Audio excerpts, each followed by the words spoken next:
नमस्कार दोस्तों, हमारे YouTube चैनल हिंदू रिचुअल्स में आपका स्वागत है। आज हम बात करेंगे माँ वैष्णो देवी धाम के बारे में।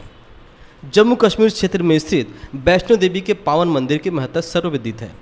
विशेषकर दिल्ली, पंजाब, हरियाणा, जम्मू कश्मीर और हिमाचल प्रदेश से प्रतिवर्ष लाखों यात्री यहाँ की तीर्थ यात्रा करते हैं। अब वैष्णो देवी की ख्याति लगभग पूरे भारत में हो गई है और देश के कोने कोने से दर्शनार्थी अत्यधिक संख्या में आने लगे हैं। यहाँ महासरस्वती, महालक्ष्मी तथा महाकाली ये तीनों महादेवियाँ वैष्णो देवी के संयुक्त नाम से प्रतिष्ठित हैं। यहाँ के क्षेत्रीय भाषा में इन्हें वैष्णो देवी कहा जाता है। ये तीन देवियाँ ही संपूर्ण सृष्टि की उत्पत्ति, पालन तथा संहार की मुख्य आधार हैं। यथार्थ में ये सब अलग अलग होते हुए भी एक हैं। इन पराशक्तियों को सहस्त्रों नाम से संबोधित किया गया है। इनके सहस्त्रों स्वरूप हैं और ये विभिन्न प्रकार की लीलाएं करने के लिए सहस्त्रों रूपों में अवतरित होती रहती हैं। श्रद्धालु भक्तजनों ने अपनी अपनी भक्ति भावना प्रदर्शित करने के लिए विभिन्न स्थानों पर उनकी मूर्तियों एवं मंदिरों की स्थापना की है। कई स्थानों पर इस पराशक्ति की मूर्तियाँ प्राकृतिक रूप में प्रकट हुई हैं। त्रिकुट पर्वत की गुफा में प्राकृतिक रूप से निर्मित 3 पिंडों के रूप में प्रतिष्ठित ये देवियाँ अनेक नाम रूप धारण करके विश्व ब्रह्मांड के प्रत्येक अणु तथा कण कण में प्रतिष्ठित हैं। प्राचीन कथाओं के अनुसार दक्ष के घर में उत्पन्न वैष्णो देवी का प्रारंभिक नाम सती था। यौवनावस्था में पदार्पण करने पर उनका विवाह भगवान शंकर से हुआ। कालांतर में यही सती सीता का छद्म वेश धारण कर भगवान श्री राम की परीक्षा लेने पहुंची थी। फलस्वरूप शंकर जी सती से रुष्ट हो गए। सती ने शंकर भगवान को पुनः प्राप्त करने के लिए घोर तपस्या की और अपने उद्देश्य में सफल हुई। कालांतर में पार्वती के रूप में सती हिमालय सुता बनकर अवतरित हुई और घोर तपस्या कर शिव को पति रूप में प्राप्त किया। कहा जाता है कि यहीं पर सिद्ध तपस्वी, किन्नर, देवता आदि पुण्य आत्माएं आनंद कंद महादेव जी की सेवा करते हैं। इन्हीं मान्यताओं के आधार पर भक्त लोग वैष्णो देवी की यात्रा करते हैं। कहा जाता है कि वैष्णो देवी का यह स्थान अत्यंत प्राचीन है, किंतु वर्तमान समय में इसकी प्रसिद्ध जम्मू के डोगरा नरेश रणजीत देव के कार्यकाल से हुई। डोगरा वंशजों ने इस स्थान को अपनी आराध्य स्थली माना।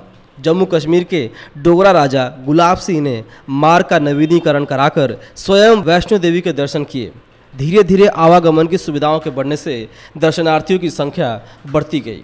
वैसे तो वर्ष भर दर्शनार्थी वैष्णो देवी की यात्रा करते रहते हैं, किंतु नवरात्र में यह यात्रा स्वयं में महत्वपूर्ण बन जाती है।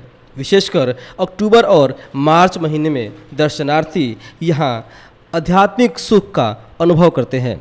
वहाँ वे प्राकृतिक सौंदर्य से भी लाभान्वित होते हैं। वैष्णो देवी की यात्रा 2 मार्गों पर चलने की प्रेरणा देती है, यति और सती बनने की।